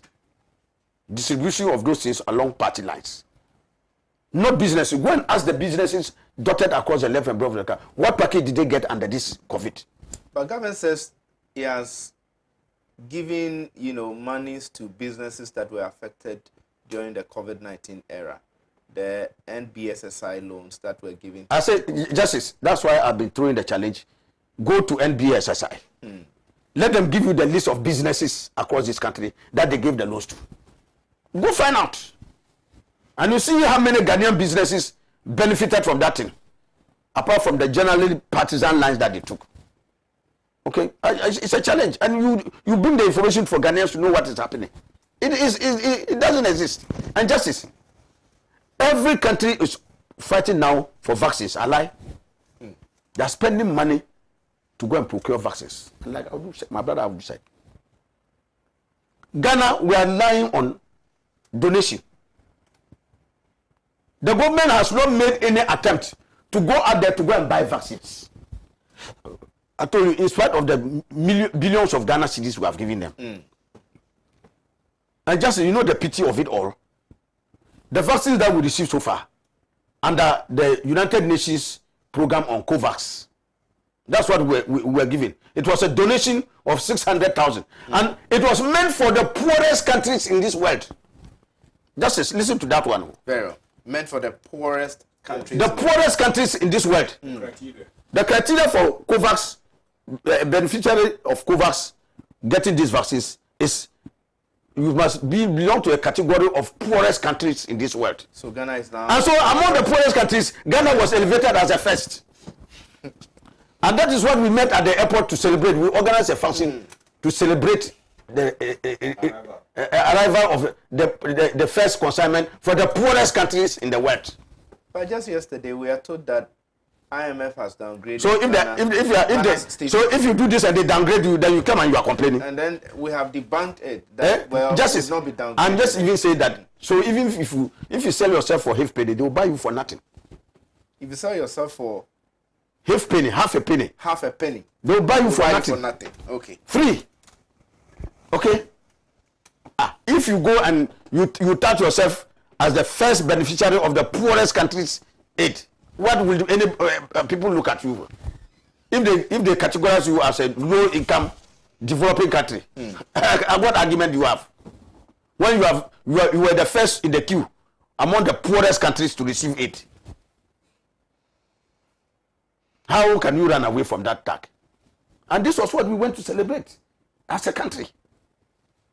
But then what happened to Ghana Beyond Aid? Exactly. Mere sloganeering. That's what I said. The Nana Akufo-Addo government is involved in sloganeering. There's nothing of substance to it. In fact, we are now more dependent now than before. Why? Justice. When Nana Akufo-Addo came, the total indebtedness of Ghana was 120 billion from independence. And the 120 billion was from independence to from Kwame Nkrumah down to President Mahama on the 7th of January 2017. 120 billion. Today, Justice, as we speak, our total indebtedness is almost 300 billion. 297 billion. And still counting. We have just gone for another 5 billion again. So, Justice, we are hitting over 300 billion. So can you imagine from about 120 billion to 297? Just even leave it at the 297. Okay? You are getting 177 billion only under Nana Akufo-Addo. 177 billion in 4 years. Compared to 54, 53 years of 120 billion. So 50 something years, Justice, 120 billion. Nana Akufo-Addo alone, 4 years, 177 billion. And look around, what has the government got to show for it? More than all the other governments. Look at all the governments. Well, even if you take President Mahama alone, look at the hospitals. You can't count. Berkete. Some of whom, when the COVID struck, But for President Mahama's vision of building hospitals, some of his ministers who went to rest there would have perished. Okay? Look at the schools President Mahama has built. The e-blocks across the length and breadth of the country. Nana Akufo-Addo promised 350 brand new secondary schools. Penge, Baku, Dakakulo, 1. He has not built.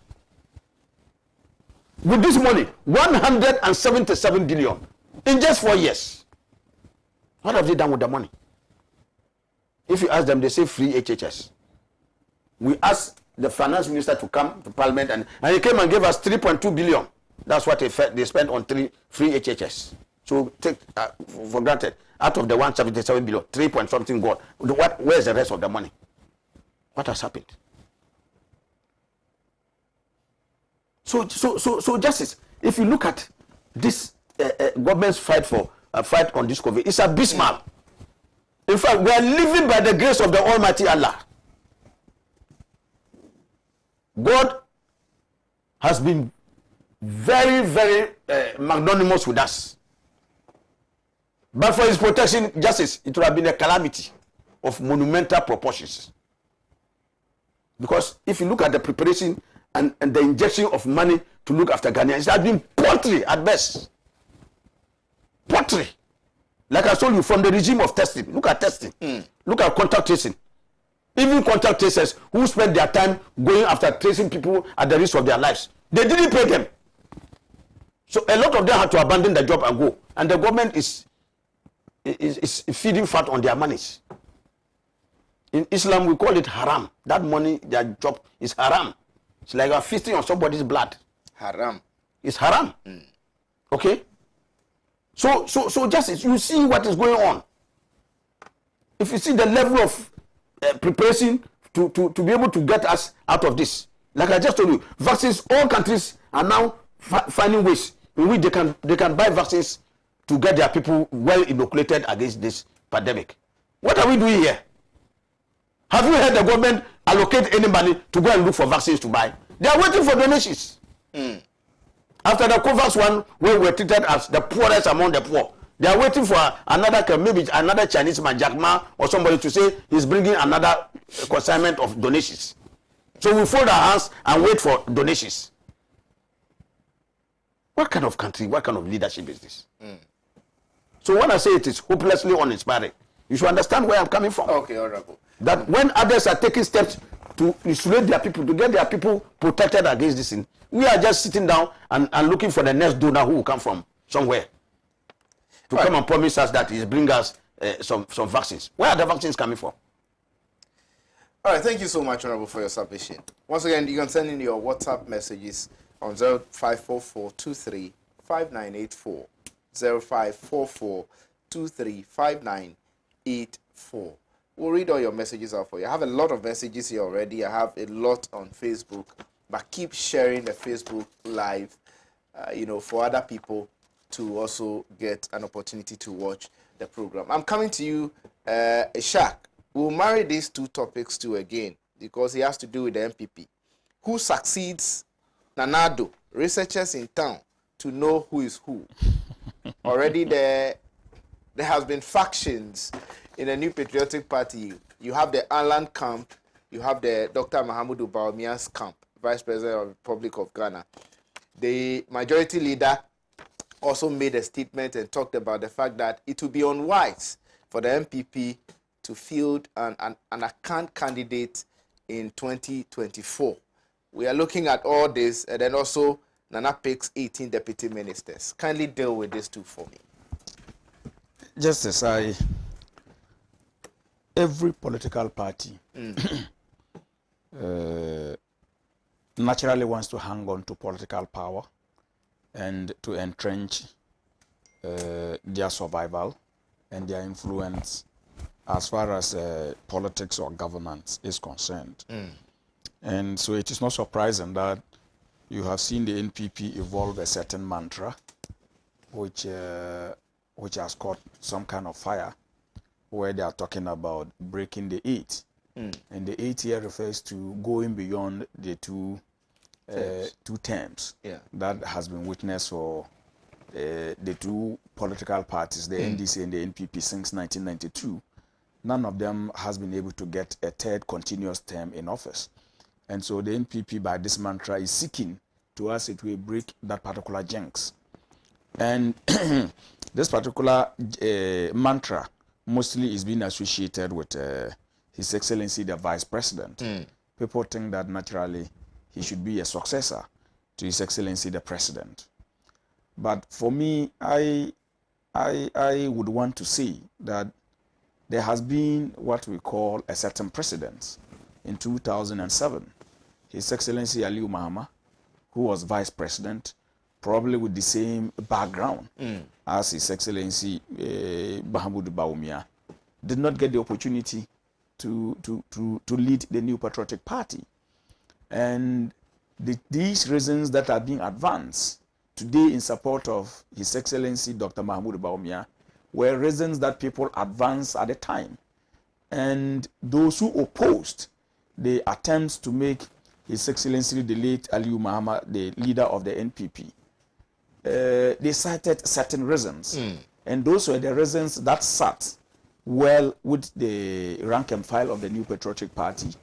And they sort of gave the opportunity to His Excellency today, Nana Addo Dankwa Akufo-Addo, to lead the NPP and to become president on his third attempt as flag bearer of the party.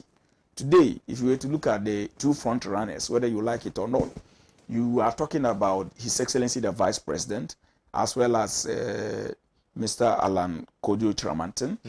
And we know that Mr. Chiramanten in the past had made attempts to lead the party. In 2007, he came second when he contested against the certain president. In fact, it was a keenly contested, of course, race, and where they had to go for a second round. He pulled out. In 2000 and after 2007, I think that the next Congress was in 2010. Again, he contested, and he was second again. And that tells you that he has a certain following, he has a certain popularity within the New Patriotic Party. He may not come across as somebody with a persona, somebody with a touch like Akufo-Addo, because if you look at how His Excellency President Akufo-Addo was able to carry along the New Patriotic Party for them to, as it were, buy into him as the Messiah, for them to come to power, you may not want to, as it were, compare him directly to Alan Kojo Chiramanten. But if we were to look at the circumstances surrounding both of them, I think that you cannot, as it were, run down His Excellency. You cannot run down Alan Chiramanten. But for me, I am saying that, look, Bawumia ought to do more than just riding on the back of his partnership with President Akufo-Addo. He needs to let people understand what he can do as an individual, what he would bring as a flag bearer of the New Patriotic Party, and not just somebody who has been part of the system, not somebody who a lot of the people claim is behind the so-called successes of His Excellency the President.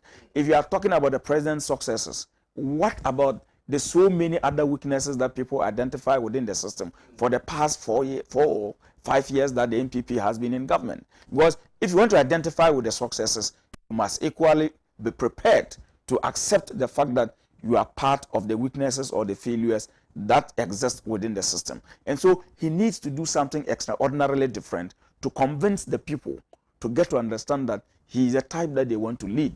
But from where I sit, I think that Alan is quite a strong force. Of course, so many other people have shown interest. Mr. Ajako, he did not take it lightly when majority leader made those pronouncements that he made. And I think that the majority leader, in my opinion, shouldn't have made those pronouncements, because those pronouncements are at the heart of the campaign of a certain group.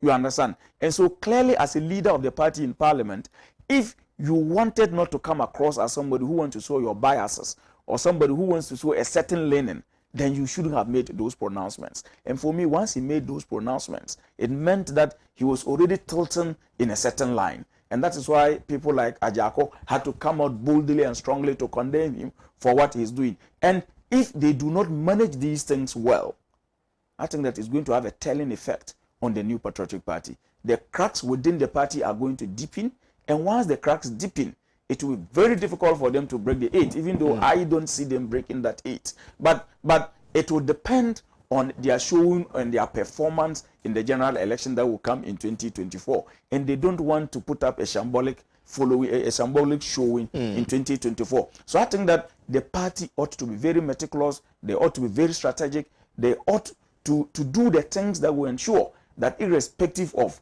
how the leadership for the party pans out for the position of flag bearer, they should be able to keep together. They should be able to present a united front, and they should be able to get everybody to want to work for the interests of the party. Now, you deal with Nana Pick's 18 deputy ministers, briefly. Just as how many ministers do we have? Do I even know? I mean, currently, I've lost, The first minister's pick was about 46. 46. Yes. So, 18 ministers. Maybe I'm sure he's still the first batch. Maybe first batch of 18 ministers. Then I get to understand deputy ministers. Then I get to understand that more will still come. But when they say that some of the ministers may not have. So that's the question I'm asking. Because if you say Nana picks 18 ministers, whether this is final or not, you understand. When they say Nana picks 18 deputy ministers, probably it is final or definite, which for me it's not possible.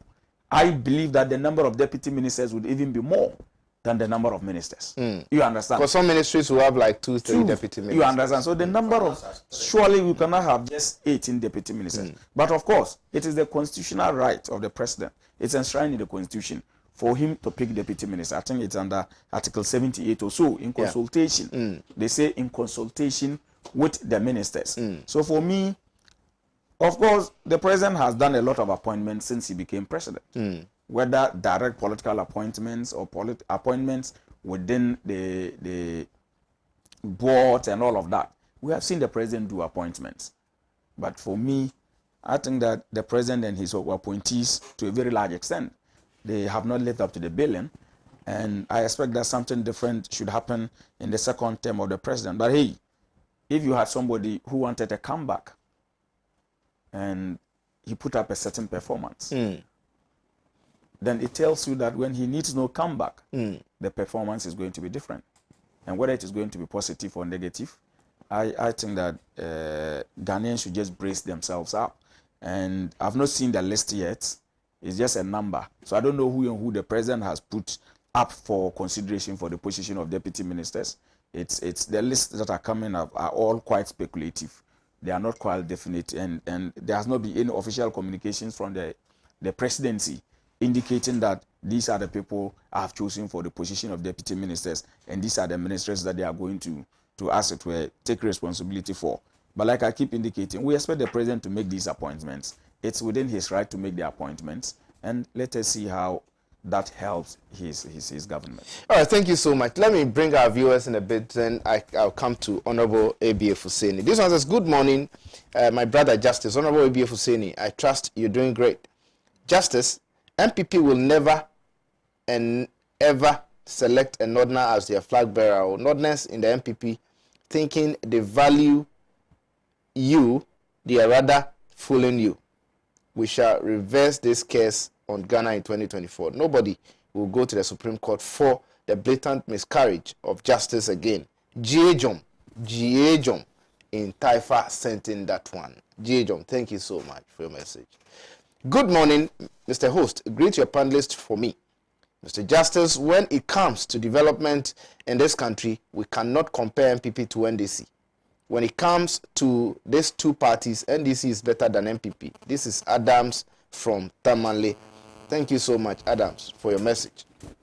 Good morning, Justice. Believe it or not, President Akufo-Addo's government, that's an insult. Please tell Honorable Appiah Husseini I like him dearly. Ali Yakubu in Prestia sent in that one. Good morning, Justice. It's clear Dumso is back. Ex-President Mahama's administration laid solid foundation on the energy sector and provided enough capacity before they handed over to inexperienced President Akufo-Addo-led government. Regards to Honorable Alhaji Appiah Husseini. Usman in Tamale sent in that one. Good morning, boss. Please, I'm Samuel inside Legon. Legon Hills. I want to ask, what has this government been able to add to our electrical system? And mind you, as I'm speaking, our lights are off about an hour ago. Hey, doom. Somebody described it as doom cry. Good morning, Justice. If I may ask, has this government come out with the timetable for Doomso, or the time Doomso will be solved? At least they should be coming out with plans of how they intend to solve the problem. We don't need new definitions of, we already know. Zuberu from Zabzugu. Zuberu, thank you so much for your message. This one says, hi, Justice. I understand President Akufo-Addo decided not to appoint deputy regional ministers in order to reduce the size of his government. Then, why is he appointing 3 deputy ministers to some ministries? From Original Eski in Jakobu. Thank you so much, Original Eski, for your message. Honorable Ibio Fuseni is always... I am always proud of you as an elder in our almighty NDC party. May Allah bless you and give you long life and health. From Said Ahmed Baka in Somanya. Said, thank you so much for your message. Good morning to you, Justice, and to your panelists. What the PNC man is saying is true. COVID-19 money was heavily distributed in my constituency by the MPP candidate, who told them if she loses, they will pay, and if she wins, it's free. And the disco light issue is very serious in Navrongo, where I'm from. Kelly from Navrongo. So you are referring to those as disco light. Oh, wow. Interesting. I love Ghanaians. Very soon, the president will appoint deputy ministers of Pan-African TV. Thank you. Oh, my goodness. Ghana. Justice, the Doomso situation in Kumasi is very bad. In fact, I intermittently counted 10 times within 3 hours. And the interesting aspect is that when the lights are on, water stops flowing. And when the lights are out, then the water will start flowing. Everything is basa. Frank in Kumasi sent in this one. Hey, Ghana. Hello, Justice. Good morning to you and your panelists. Truth is, every single issue and lies the MPP whilst in opposition peddled against Mahama and NDC has come to hunt them. A government formed on lies and ruling on lies, that is MPP. I wonder how they sleep at night and how they reprimand their children when they misbehave. What a shame. G in Somanya sent in that one. Lot of messages here. This one says, under MPP, we are dead, from Mike in Wenchi. Mike in Wenchi sent in this one. Good morning to you and to your panelists. By the way, extend my greetings to Alhaji Abia Husseini, Honorable. For me, with all due respect, I asked if he could give me his WhatsApp number. In fact, you and your guys are doing hardly well for we the citizens of Ghana, and also this tenure of MPP Doomso is killing us. Thank you. By Abdul Hamid. Abdul Hamid, thank you so much for your message. Thank you. Hi, sir. Justice, good morning to the panelists. The totality of governance in Ghana is degenerating under President Akufo-Addo. I am convinced to say that the system is equipped with lies, injustice, corruption, and it cuts across all sectors in the country. The future is dark if we should continue as such. From Seru in Ho, I can forward a video of theater staffs of Ghana Health Service struggling to on light at theater. Hey, Chai. Send me that video. Please, good morning. About Doomso, if the government in power cannot put a stop to the problem of our light, then exporting light to next countries or neighboring countries must come to a stop. Again, the 129 billion cedis realized by Parliament to the State House, please, must be resent back to the energy sector to carry out maintenance work. From Lawson in Kumasi. Hi, Justice. Musa Showboy at Pando Zongo. Alhaji Abia Husseini should stop peddling falsehood. We all see what went on during their tenure about what they did when it comes to Doomso. In President Akufo-Addo's era, I was at Ho over 4 months and power was scheduled accordingly till I came to Kwando. In Kwando, they experienced power outage like 2 days since the time of scheduling, and up to now, no sign of light out. So if Honorable Ibie Hussaini would be on the national television throwing dust into the eyes of people, may God bless us all. Thank you so much for your message. Good morning, Justice. Please, the Almighty Creator is revealing the true and bad nature of a human being in this moment. The lies MPP, threw on Ghanaians, everything this current government criticized from 2013 to 2016 is now showing daylight that these politicians or MPP people are not truthful to we Ghanaians. From Kofa inside Volta region, Logba, Tuta. Logba, Tuta. All right. Okay, so Honorable, we have just about 10 minutes to go. You deal with these two issues for me. Who succeeds Nana Dankwa Akufo-Addo, president? Researchers in town to know who is who. And Nana picks 18 deputy ministers. Yeah, Justice.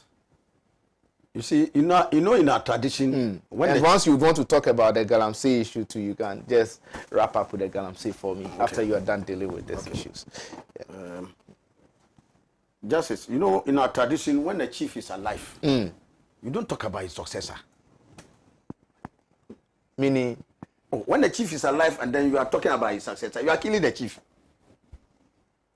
So traditionally, the MPP is in our traditional balance, when the chief is alive and they are talking about it, it tells you that the chief is ineffective. But presidency is not chieftaincy. I'm likening it to the chase for a title, for a leadership. Okay. It's leadership. So you mean that they are here to push President Akufo-Addo away? Exactly. Okay. It's like you are paging in your house, and somebody in your house is gunning for the position where you are still alive. What is he telling you? The person wants you to go. So you are not effective. You are a lame duck. You see, Justice, and maybe the question that I ask is that who succeeds Nana? Does it matter in the first place?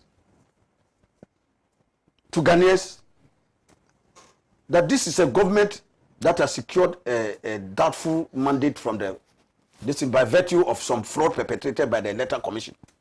And Justice, it's very important for all minority parties, first and foremost, to rise up and make sure that this rigging machine at the Electoral Commission is removed, is taken out. Ghanaians should not be prepared, and minority members should not be prepared to go to the Supreme Court again for any issue. Because we all saw what has happened. Justice, we should have this election free and square, transparent, credible, coalition. From I've heard people say that the EU has said that the election was free and they have got a hit clean. Well, look, they issued the report. I mean, even in the report, they talked about problems about coalition. So if you got everything right and the coalition was wrong, because the coalition is what will determine who wins the election. Am I lying? So if there were problems with the coalition, how do you say that the thing is clean? You can do all the clean aspects of the election, and you will come to coalition and you get to wrong, and everything is wrong. Because the coalition is the most decisive part that indicates who has the numbers to win the election. Am I lying? Everybody saw how shoddy job the Electoral Commission and the Mensa did. That even when it came to the crunch in court, she ran away. She could not even go and defend her work. Justice, I will be proud any day to go to anywhere and stand up and defend the work I've done. Because I have confidence in the work I've done. If you are confident in your work, you don't run away. You defend it. Like Afarajan. Afarajan was in the box. Because he was confident of the work he had done. This woman fled with her tail between her legs. Because she could not stand scrutiny. She could not answer questions about her conduct of the elections. So we should not let that happen again. That rigging machinery must be taken off, must be blown off before the next elections, so that this country can have a credible election that all of us can be proud of. But so I say that even before Nana Akufo-Addo has even attempted to discharge this controversial mandate that he has got. Justice, so far, now we are here this morning talking about Duso, Alai. We We are talking about Galamsey. We are talking about critical national problems he has not dealt with. And you are talking about Galamsey. I don't envy my brother. Jinapo. It's a young man with some zeal to do some work. And so far, I went to see this forum that they are initiating to deal with Galamsey. It's one thing. The consultative dialogue. Yes, I will come to that soon. You see, but you can do everything with your hard work, but your own government will let you down. I've indicated to you, for instance, like Amakwata, Minister for Roads. He has the zeal to do the road, but his own finance minister has taken the money away. He has capped and taken 1/3 of the money from the road fund. In just one year, over 600 million Ghana cedis, which could have paid contractors, they've taken it away. The same thing. You have a party that says party Hiasika. They should go and do Galamsey. So if the party is doing Galamsey, ministers are doing Galamsey. Did the party say they should go and do Galamsey because the party Hiasika, be free. They can contribute money to. Let me remind me. I'll come back to it. But okay. I'm just saying that is it necessary about who succeeds Nana Akufo-Addo? The value is the same, because I am telling you that even now, Ghanaians don't have confidence in the MPP government. If they think that's what I'm saying, that should have prepared for a credible, free, fair elections. Okay. So Justice, he has not even started implementing whatever promises and others that he promised people in this election. And now look at the regime of taxes that have come. 8 new taxes. Things that they promised were free. The Ghanaians are now paying for it through the nose. Okay? Galamsey is getting worse. Dumso is getting worse. So even before he has even that time to tackle this thing, you are talking about his successor. To come and stand on what record? Because whoever will succeed him will stand on his record to campaign. What record is he going to? Abysmal record that you cannot even solve Galamsey, you can't even solve Dumso. You just saw the one who inherited the education system. People have to travel to school, senior, and then they reach the place and then tell them to go back home. My brother, bazaar, everything is bazaar. So in the face of this bazaar, you are fighting for who should take over. Total mess. They want to break the 8. Mess. And the preparation starts from today. In fact, they are going to make the breaking, they are going to make the establishment of the 8 even more concrete than before. Because people, even as we speak now, are regretting that, look, even they still have the MPP in power today. We have not gone anywhere yet. It's not even up to, we are just 4 months into the distance. People are regretting so badly. Justice, and they wish there could be an election today again. So this is what we are struggling to go and inherit. It doesn't. But come to that, Justice. I have a lot of respect for Honorable Chairman Sabosu. In fact, in Parliament now, he's one of the most senior, if not the most senior. Coming to Parliament from 1996. Bagwin was the one who, the Right Honorable Speaker Bagwin was the one who held the record. Yeah. But so I have a lot of respect for, but respectfully, his statement that he issued fell short of my expectation. Honestly, I will have to be charitable. I felt let down by somebody of his stature making that statement. I may foresee that some people are saying that maybe he himself has ambitions. So if he has presidential ambitions, then it starts to reason that if for now he can go as a presidential candidate, he may want a northerner to go so that he will become a running mate. Okay. Do you see that the mathematics? So it will pay for him to advocate that somebody of an Akan extraction can no longer aspire to be a presidential candidate of the party. Otherwise, since when did he know that MPP is an Akan dominated party? When did he know that? He didn't know that before Nana Akufo-Addo came. And why didn't he make the point to Ghanaians at the election that, look, our party is Akan dominated, let's change the person, so vote for a non-Akan. So if he knew that, why didn't he advocate in this election for Ghanaians to vote for a non-Akan? If he truly believes in his philosophy. Justice Alai, that would have been the more principled position to take.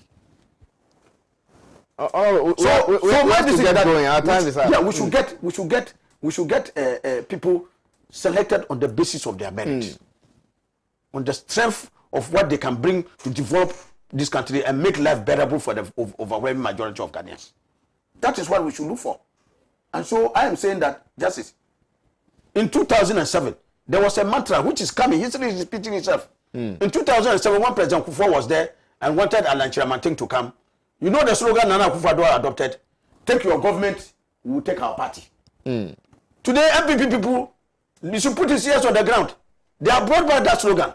Nana Akufo-Addo, take your government, we will take our party. And so they believe that if they are trending towards somebody, that somebody they want to come and impose on the MPP as their candidate, they will reject him.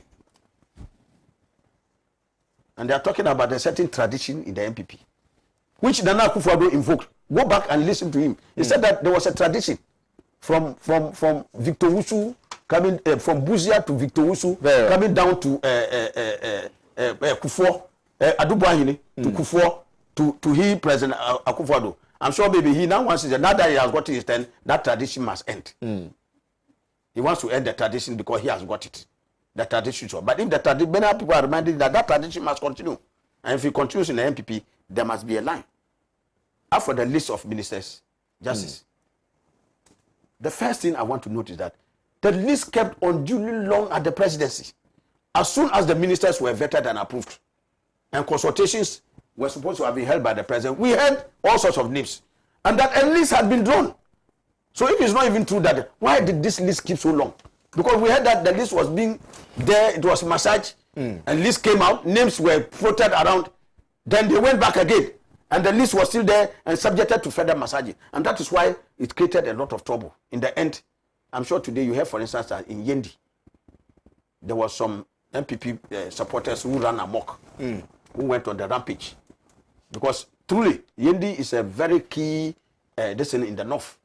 And for their MP to be left out of the deputy ministerial list, many people see that, oh, this one, it cannot be. When they are counting hot things, they remove fire first. So how come that their MP of all MPs, Yendi, which is the center, was ignored? And so there's fire there. I won't be surprised if there are similar sentiments built around some other places. All right. But Justice, I'm ending on the Galamsey note. Briefly, Honorable. Like I said, I don't envy Honorable Abu Jinapo. Because he may have the zeal to do the job, but I'm telling you that the party where the MPP is entrenched, today MPP is neck deep in Galamsey. I can say that without any iota of contradiction. Look, their party chairmen are doing it. From regional party chairman to national party, they are doing Galamsey. Go to Amansie districts, and in other districts where the Galamsey is going on. There are party people there doing Galamsey. Okay. How is he? I don't know whether he'll be given the freedom and whether he can tackle all these party apparatchiks. GCs, powerful people in government doing Galamsey. How will he tackle them? To the point that now it's now a conundrum. Justice, even when we send security people, I'm sure you saw the tapes that are going around, that even security people have been hired to protect even foreigners. Chinese and others who are doing Galamsey have military protection. Okay. All right. And that is one thing I feel very sad, because our military, Justice, I will stand up any day for our military. The kind of name our military has been able to build up. Internationally reputable institution. Okay. So we should not take steps to ensure that this highly reputable image of our military is compromised on the altar of Galamsey. For them to be involved in this kind of thing, for their names to come down. All right. I think that the military high command must take steps to salvage the image of the military, because it is one of the respectable institutions we have in this country that can do that. Just I say so because in 1994, as a journalist then, I went to Rwanda.